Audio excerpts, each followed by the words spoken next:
leukopenia with relative lymphocytosis and thrombocytopenia were sorted out. Then results were compared and correlated with hematological findings. Next. The study included 100 malaria positive samples in age range between 5 to 70 years. Out of 100 cases, 64 cases were male and 36 were female. Out of 154 cases were fall in 25 to 40 year of age group. Plasmodium vivax is more common, that is 72 cases are noted as compared to Plasmodium falciparum, 28 cases were noted. Leukopenia, lymphocytosis and thrombocytopenia of each patient was recorded, and number of patients having presence of particular parameters were then sorted out, showing following results. In age distribution, 21 to 40 year of age is most common age group to be involved. There is total 54 cases were noted. Next.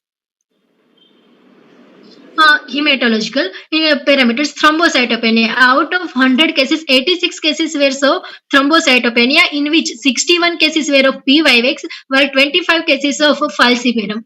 And among anemia, out of 100 cases, 63 cases saw anemia, 43 cases were of P. vivax, and 20 cases were of Plasmodium falciparum. Out of 100 cases, 31 cases saw leukopenia, in which 23 cases of Plasmodium vivax and 8 cases were of Plasmodium falciparum. 3 cases saw leukocytosis, that is 2 Plasmodium vivax and 1 of Plasmodium falciparum. Lymphocytosis seen in 49 cases, in which 42 are P. vivax and 7 cases were of Plasmodium falciparum. Again, we divide the platelet count. So in P. vivax cases, 25 cases so mild thrombocytopenia, 21 cases so moderate, and 5 cases so severe thrombocytopenia out of 72 cases. And in falciparum cases, 7 mild thrombocytopenia, 10 of moderate, and 5 were severe thrombocytopenia. Again, this is the mild, moderate, and severe anemia. Next, please. Discussion. Hematological changes are quite familiar, but precise changes are related to geographic area, species of malaria, and background of hemoglobinopathy and host immunity. The most commonly affected age group was 21 to 40 year, with mean age 30 year. The adult age group is more commonly affected due to their greater mobility and greater risk of exposure due to more outdoor activity. Overall findings suggest that the hematological alteration were more common in falciparum infected patients as compared to vivax, particularly incidence of anemia, which is more commonly noted in falciparum 72% cases, while in 59 in P. vivax cases. Next. Present study, the thrombocytopenia was seen in 86% cases. The possible cause of thrombocytopenia are ADA released from destructed red blood cells, may lead to platelet accumulation and consumption by series of reaction, which results in platelet removal by spleen. Other causes increase peripheral platelet destruction, reduced thrombopoiesis. Anemia was seen in 63 cases, and the severe anemia was seen in 8% of cases. Wide variation in magnitude of anemia in area depending upon the geographical location, nutritional status of patients, and pre-existing physiological condition. Next. Anemia develops due to direct parasitization of RBCs by Plasmodium species and thus leads to immune destruction of red blood cells. There is also impaired compensation for these loss due to decreased activity. Iron is essential for growth of Plasmodium falciparum, so decreased iron availability lead to iron deficiency anemia. WBC count is within normal limit in majority of patients, that is 66% cases, while leukopenia is seen in 31 cases. Leukopenia is due to hypersplenism and sequestration of WBC in spleen. There is also impaired marrow function leads to impaired leukopoiesis. Leukocytosis with shift to left in Plasmodium falciparum is associated with bad prognosis. Next. Conclusion. Malaria is one of the most common infection in Indian subcontinent. Malaria affects mostly adults with male preponderance. Malarial infection causes various hematological changes in which anemia and thrombocytopenia of varying severity are most frequently observed. In a patient with febrile illness, observation of thrombocytopenia warrants a careful search for malaria parasite. Plasmodium falciparum is associated with serious complications like cerebral malaria, anemia, hypoglycemia, lactic acidosis, hepatitis, renal failure. Various hematological findings are considered as hallmark of malaria, and that can help in early diagnosis of disease, which is necessary for providing timely and appropriate treatment, and that will reduce morbidity and further complications. Next. These are references. Thank you. Thank you, doctor. Before we go on, I would request all the participants in the room to kindly mute themselves if they are not speaking. Thank you very much. Ma'am, would you like to ask a few questions? Okay. Kirti. Good afternoon, ma'am. Good afternoon. You have seen the peripheral smear malaria positive in laboratory? Yes, ma'am. Okay. P falciparum, P vivax. So you do the parasitic index, you give? Yes, ma'am. In hyperasitemia or on request of clinical side, we give the parasitemia. What is parasitic index? What is it? That is, we give the results according to per high power field, how many parasites we found. That is, if 1 to 10 per 100 high power field, that is +1. Then 10 to 100 per 100 high power field, that is +2. 1 to 10 per high power field parasites, then we give +3. And for more than 10 per high power field, then we give it +4 index. Okay, you have mentioned the thick and thin smear. Okay? Yes, ma'am. What do you know about thick smear? Have you any time prepared thick smear? How amount of blood is required? How you prepare the thick smear? What is significance? Around 1 drop, that is 0.25 microliter around blood is used. That is more than the normal routine thin smear. So we can examine the more area of blood, and also we don't fix the smear.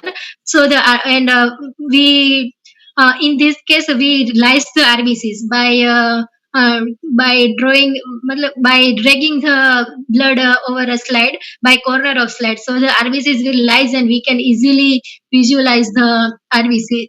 What is the diameter of thick smear? Diameter? Sorry, ma'am. No? Okay. You check, you use the paracheck method also for comparison, or no? Only by this smear, peripheral smear only? Or you do the paracheck also? Paracheck? No. Okay. Which other infectious disease? One is malaria. Which other infectious disease causes thrombocytopenia? In dengue and in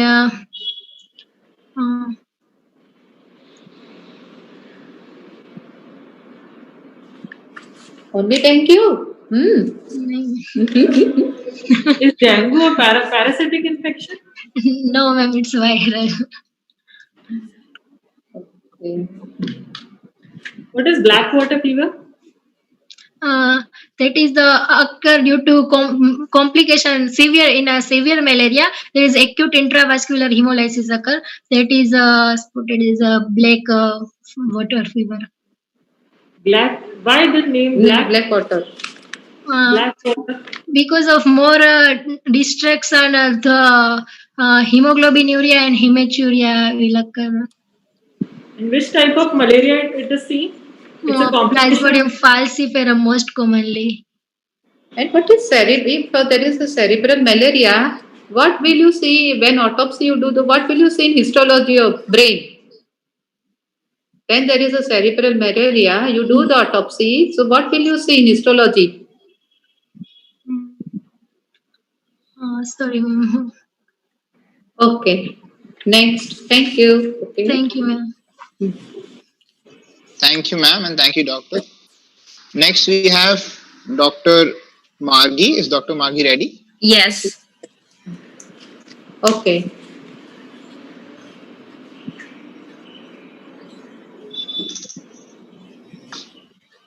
Dr. Margi, you can begin. Okay. Good afternoon, ma'am. I am myself, Dr. Margi Vachani. I am second year resident from BJ Medical College, Ahmedabad. My topic for today's paper presentation is study of sickle cell disease at tertiary care center. Next, please. Next slide, please. Introduction. Sickle cell disease is an inherited disease characterized by the presence of an abnormal hemoglobin called hemoglobin S. It is due to the substitution of glutamic acid by valine at the 6 amino acid position in beta globin polypeptide chain. Clinical presentation of sickle cell disease is variable, with some patients having a normal life. However, some patients show increased morbidity and mortality due to the vaso-occlusive, severe thrombotic, aplastic, and sequestration crisis. Initial step of diagnosis is carrying out sickling test, followed by hemoglobin electrophoresis, and high-performance liquid chromatography is used to confirm the diagnosis. Next, please.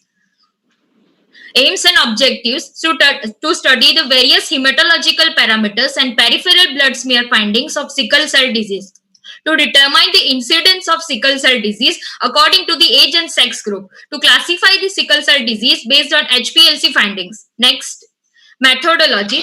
Retrospective study of 70 cases was carried out at Department of Pathology, BJ Medical College and Civil Hospital, Ahmedabad for a period of 8 months. Various hematological parameters received in computerized software laboratory information system such as hemoglobin, MCV, MCH, MCHC, anisocytosis, poikilocytosis, malarial parasites were evaluated. Study of sickle cell disease according to the patient's detail like age, sex, locality were also included in this study. The ultimate diagnostic tool was to classify sickle cell disease according to the HPLC findings. Next, please.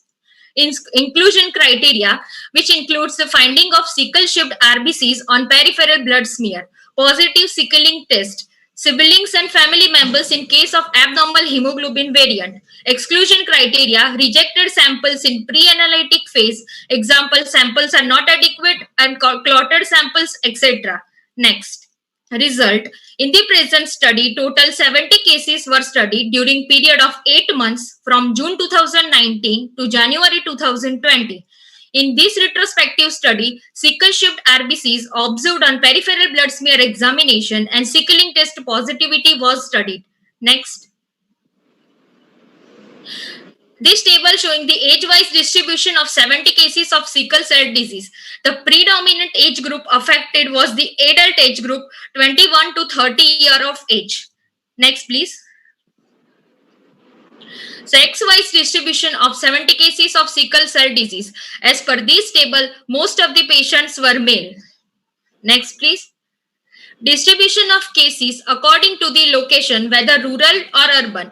As per this table, most of the patients belong to the rural area. Next, please.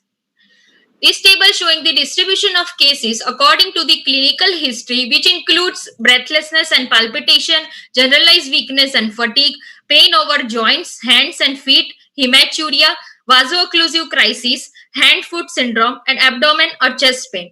As per the clinical history, most common reason for hospitalization was vaso-occlusive crisis in male and joint pain in females. Next. This table showing the distribution of cases according to the hemoglobin level, like less than 6 gram per dl, 6.1 to 10 gram per dl, and more than 10.1 gram per dl. As per this table, most of the patient had hemoglobin level between the 6.1 to 10 gram per deciliter, which indicates moderate to severe anemia. Next, please. MCV-wise distribution of cases. As per this table, most of the patient had MCV within the normal range.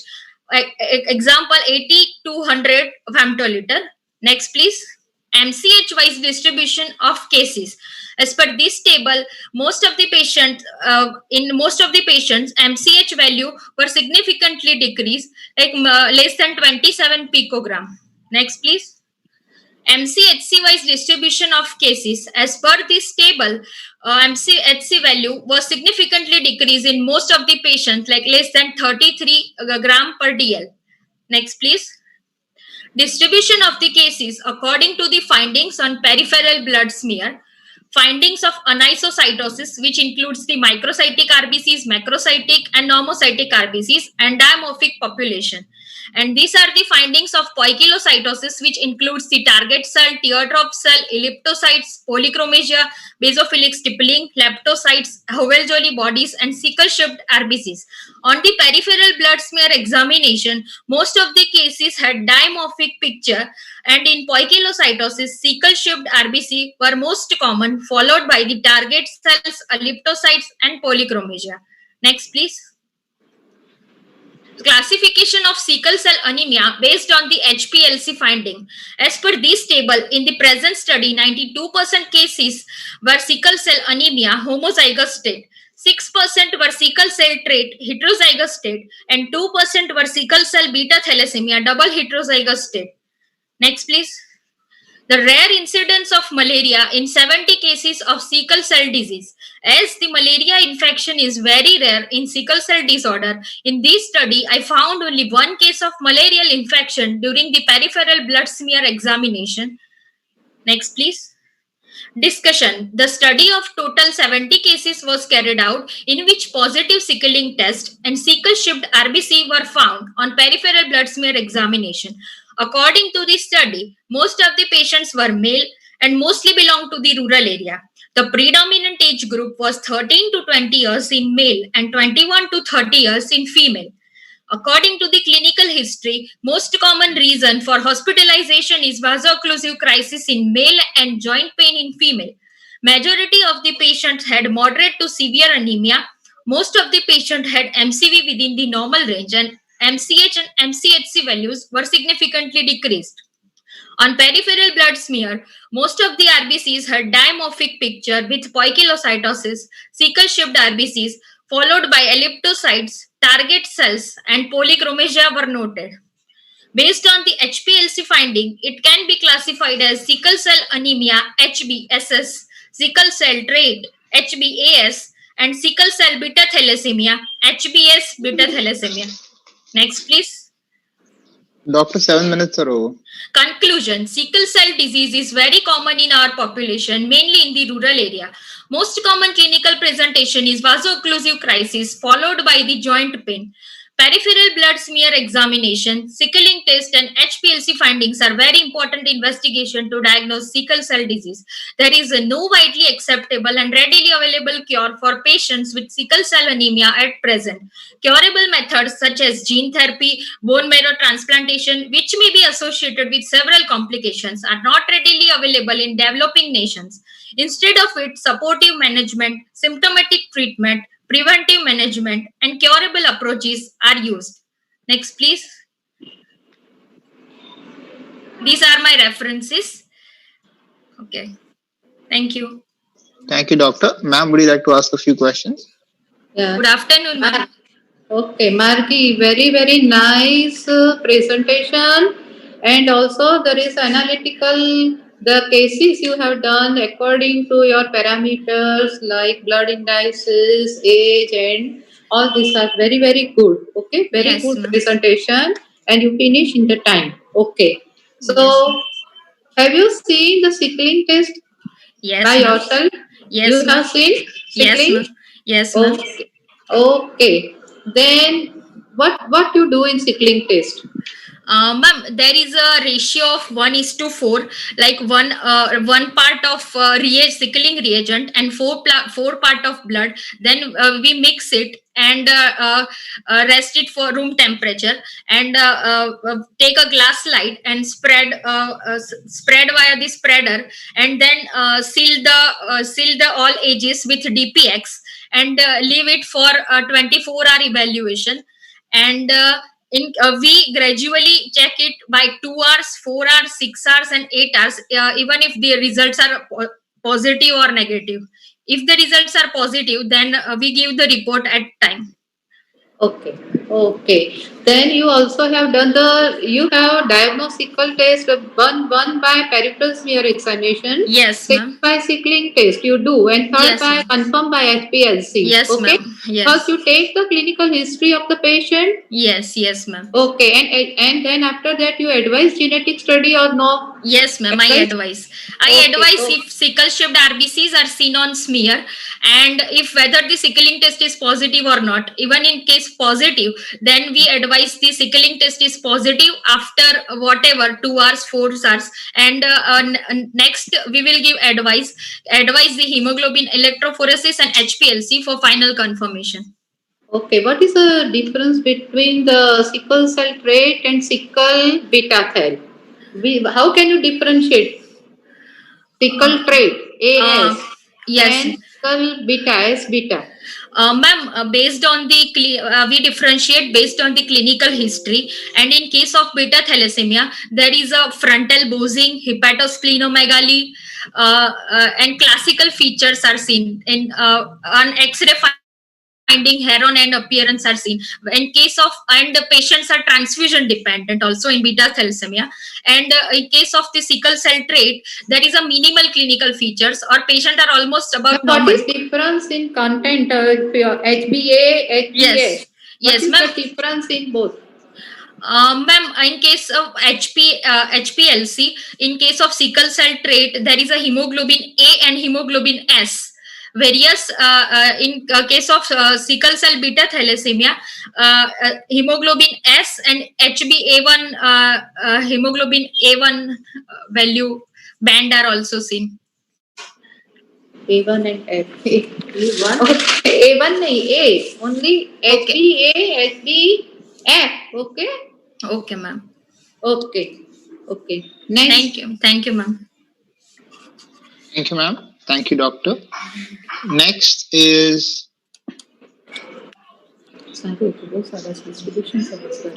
Dr. Parth. Is Dr. Parth ready? Yes. Okay. चलो चार में छह फटाफट करो. It's very late ना. जल्दी अब एक question answer done. Hurry up. Yes, ma'am. Dr. Parth, you can start. Myself, Dr. Parth. My topic is diagnostic accuracy of fine needle aspiration cytology of thyroid lesions under the guidance of Dr. Rohit Balara, sir. Next slide, please. Introduction. Prevalence rate of thyroid lesion are about 5% in general population. Benign lesions are more prevalent than malignant lesion in thyroid, and treatment plan varied accordingly. FNAC of the thyroid greatly reduce the surgical intervention for benign condition. Next. Aims and objective. To correlate the FNAC finding of the thyroid lesion with histopathology finding, and to evaluate the accuracy of fine needle aspiration cytology so that unnecessary thyroidectomy can be avoided. Next. Methodology. This is retrospective study in which FNAC was carried out in 45 patients having thyroid swelling in PD Medical College, Rajkot, and post-operatively thyroid tissue were examined histologically in all 45 patients, and histologically and cytopathologically report were compared and evaluated for accuracy. Next. After procedure were explained to patient, taking written consent, taking clinical history, and doing physical examination, FNAC carried out using 22 gauge or 24 gauge needle with disposable 5 or 10 cc. Most aspiration carried out without use of negative pressure to minimize blood aspirate. All aseptic precautions were taken. FNA done in supine position, placing pillow under the neck to optimize the exposure of brain. Alcohol fixed smear were stained by Pepinicola stain and hematoxylin and eosin stain. Air dry smear were stained with McGunard Jimsa stains. Next. This is a diagram showing FNAC procedures. Next. Thyroidectomy specimen were received and processed in histology laboratory of the same institute. Specimen fixed in neutral buffered formalin. Appropriate section were taken, processed in automatic tissue processor, cut by microtome, and stained with routine hematoxylin and eosin stain, as well as with spacer stain when needed. Next. Patient selection criteria. Inclusion criteria. Patient with thyroid swelling either palpable or radiologically suggestive. Second is patient of all age group and sex were included. Exclusion criteria. Unwilling patient, uncooperative patient, and patient with clinical evidence of hyperthyroidism. This is best diagnosed by biochemical test. Next. Result. Total 45 cases of thyroid gland lesion were studied by FNAC in cytology laboratory. Reported was possible in all cases, and FNAC study was followed by histology examination in all 45 cases. Next. Next.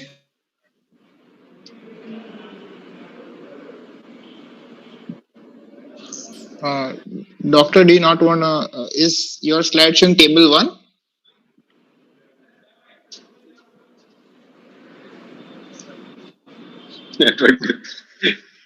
Hello?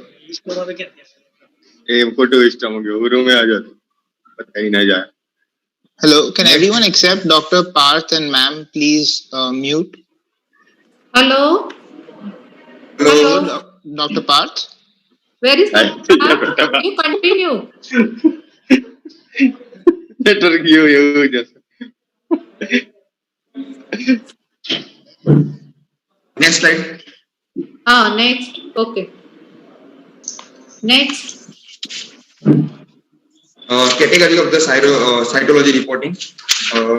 There is out of 33 benign cytology cases, 31 cases are histologically confirmed. Out of 11 malignant cytology cases, 10 cases are histologically confirmed, and one was reported as indeterminate, as final diagnosis cannot be possible on cytology alone. Next.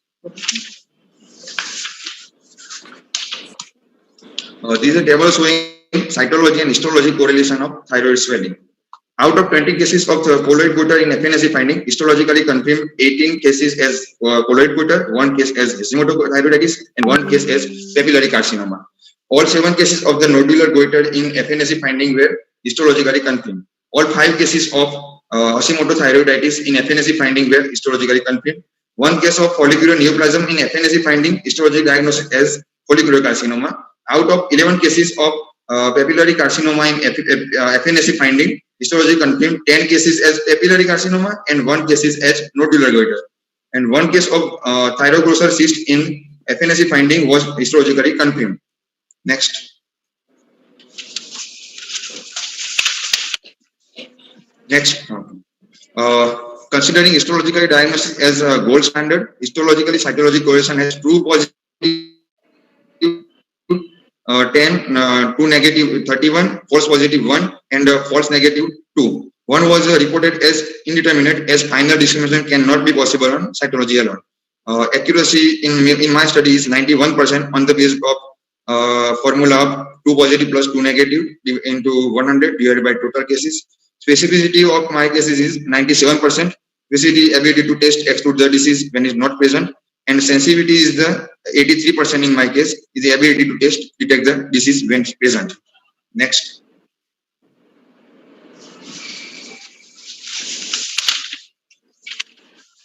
Next, okay. Discussion. When assessed the thyroid nodule, FNSE has been promoted as single most cost-effective test. The usefulness of FNSE helped to reduce the thyroid surgery for a non-neoplastic lesion from 40 to 33% in skin population, and patient age in our study was 30 to 67 years. Study done by the Pandey et al. And Khan et al. Also reported age range between 18 to 76 and 70 to 80 years respectively. 80% of our patients are from age group 21 to 50 years with female predominance by 8:1. Vyas et al. Reported similar finding, having 62% cases in age group 20 to 40 years and 87 female inward. Female outnumbered male by 5.8:1 in study carried out by Pandey et al. Khan et al. Reported as 83% female involved in his study. Next. Comparison of the sensitivity, specificity, and accuracy with other study.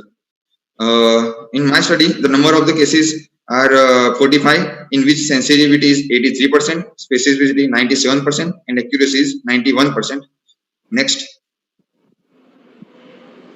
Accuracy of FNSE in my study is 91%, whereas other author reported accuracy range from 86.9% to 95%. High accuracy make the FNSE reliable to distinguish between malignant and benign thyroid lesion. Sensitivity and specificity also comparable with other thyroid nodule. FNSE is simple.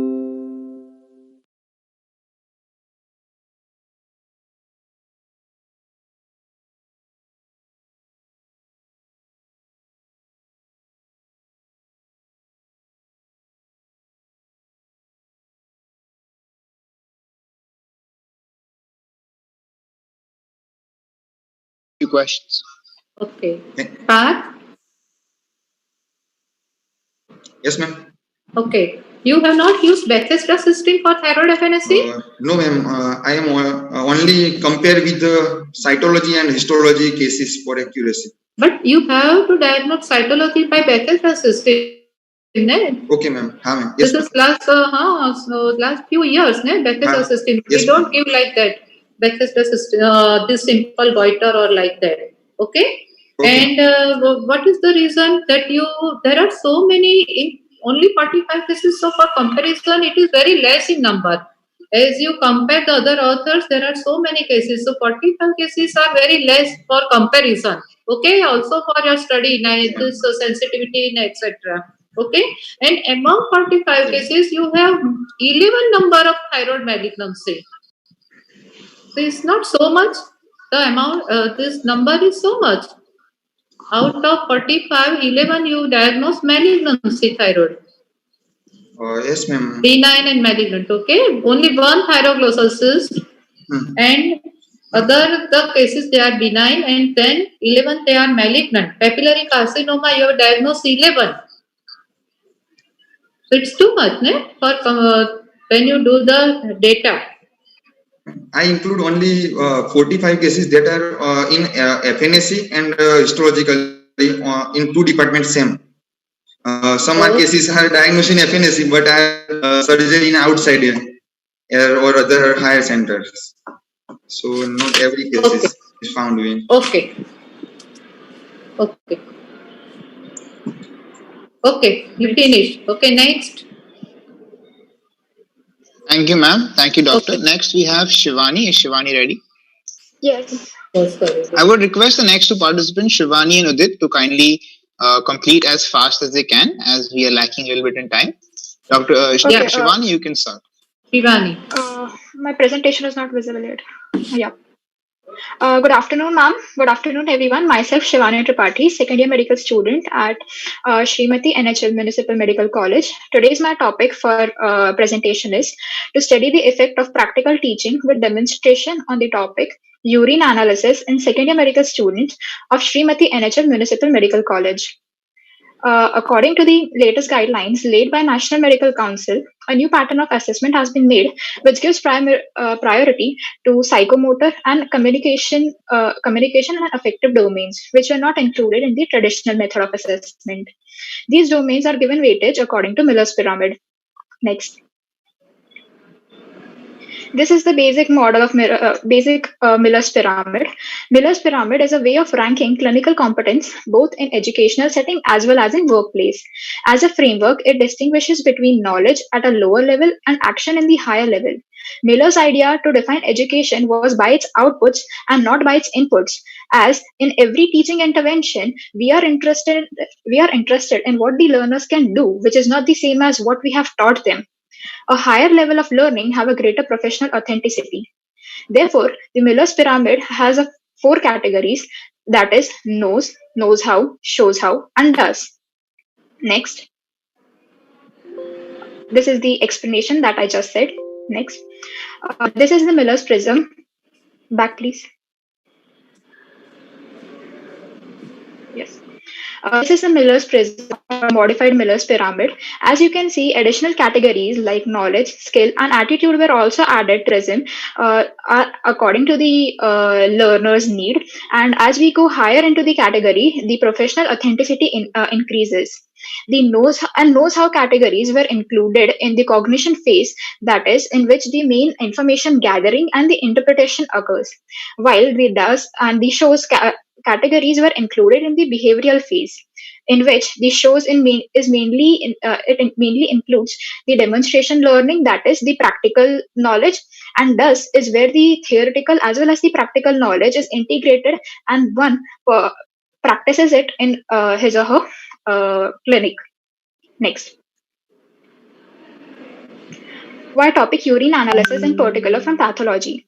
Because it is one of the basic tests with great clinical and pathological importance. Further, urine analysis consists of physical, biochemical, and microscopic examination, which help us to assess an individual on different grounds of understanding.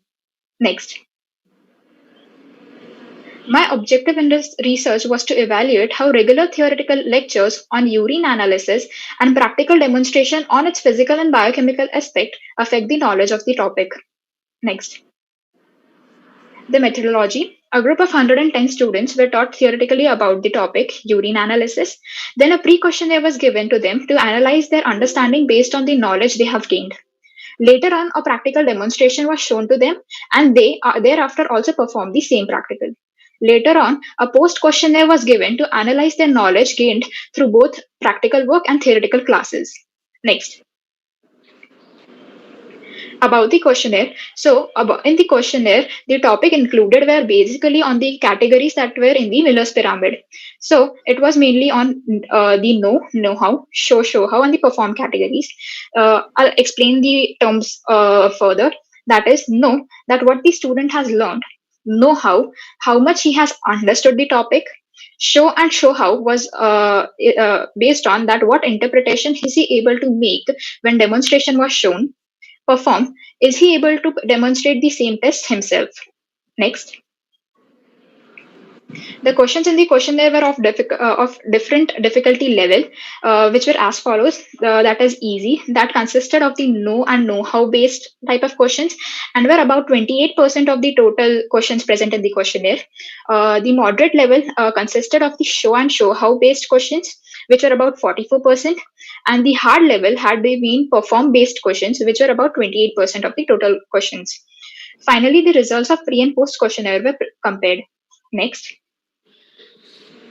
The result, the general performance in the pre-questionnaire was about 32.58%, while that in the post-questionnaire was 65.76%. Next. Performance in the different difficulty level were also seen in both the pre and post-questionnaire and were remarkable as following. In the easy category, the result in pre-questionnaire was 52.83%, while that in post-questionnaire was 78.36%. In moderate category, 32.35% was the result in pre-questionnaire, while that in post-questionnaire was 66.91%. A very significant result was seen in the hard category. That was only 13.55% in the pre-questionnaire, while 47.79% in the post-questionnaire. Next. Conclusion in this research was that the FM study was conducted on second year medical student for the topic urine analysis on 5th March 20 concluded that learning through practical demonstration imparts more understanding as compared to theoretical teaching. Next. These were my references. Next. Thank you. Thank you, Shivani. Ma'am, would you like to ask a few questions? Okay. Shivani, very good. You have done the analysis of this and you know the Miller's pyramid. Okay. Even we today even studied or attended this CISP. Okay. So this is very good presentation. Very nice. Thank you, Okay. ma'am. Okay. Yes, ma'am. Next. Hello. Next. Yeah, is Udit Good ready? afternoon, ma'am. Yes, yes. Okay, I will be sharing it.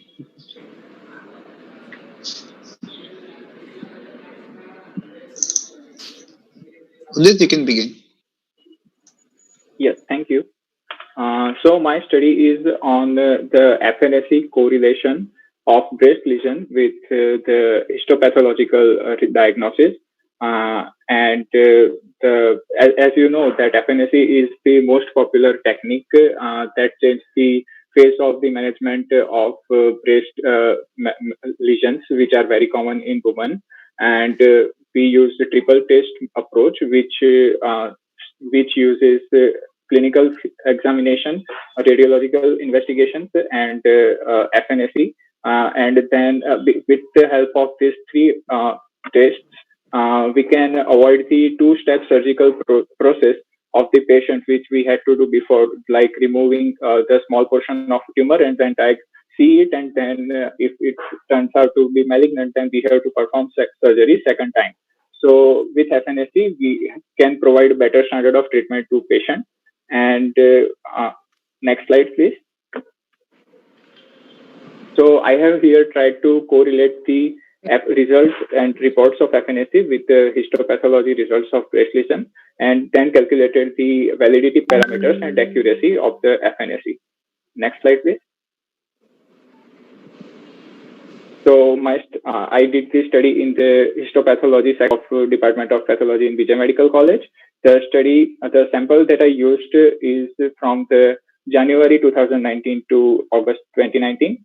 And I used the retrospective approach, and the samples received in the histopathology section of the patients who underwent FNSE before the surgical removal were used for the study.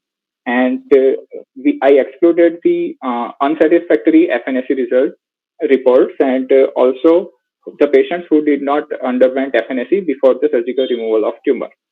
And histopathology diagnosis was given based on the HND stained slide examination, and FNA reporting was done with the help of slides prepared with MGG, PEP, and HND stain. Next slide, please. So here is the table mentioning the histopathological diagnosis of the benign lesions that I came across, that I calculated. And there were total 60 samples, and the most common among them was fibroadenoma. And there were also 335 cases of malignancies, and most common among them was infiltrating ductal carcinoma. There was only one case of primary mesenchymal malignancy. The next slide, please. So here is the analogous reporting of the same samples from the cytology lab. And though the number here is similar to the 60, same as the previous table, but there are some other cases that have been counted in this because of the inaccurate reporting, because they were actually suspicious for malignancy. So I can explain that in the next slide. So here, as you can see, that the column is mentioning the histopathological diagnosis, which is gold standard method in our test, in our study, and the cytological diagnosis is mentioned in row, that is our experimental test. So here there are 5 cases of breast abscess diagnosed on FNAC, and but FNAC additionally diagnoses 1 case of fibrocystic disease as breast abscess. So even though the ultimate diagnosis is benign, but there is an intra lesional inaccuracy. And the important part here is that the can we go to the next slide, please? Yes. So here the correlation calculation is done in 2 steps. I have divided the parameters in pre-test parameters and post-test parameters. Pre-test parameters include sensitivity, specificity, and accuracy, and post-test parameter includes positive and negative predictive values. So as we know that suspicious and atypical lesions diagnosed on FNAC reporting has 4 times more risk of turning into malignancy. So generally they are advised for biopsy and confirm the histopathological diagnosis. I have counted all the atypical and suspicious cases in the positive cases here. That means malignant cases here, because the ultimate goal of the study is to calculate the accuracy of FNAC in terms of improvement in patients' treatment standards. So here the positive means malignant and negative means benign. And from the table, the total samples are 95, and I have the sensitivity of this study is 94.2%, specificity is 96.6%, and accuracy is 95.7%. Next slide, please. And these are the post-test parameters. But we know that FNAC is not always giving confirmatory reporting. So I have excluded the atypical and suspicious results from this part of the measurement because it includes only positive and negative predictive values. So after the calculation, the positive predictive value is 100% and negative predictive value is 96.6%. Next slide, please.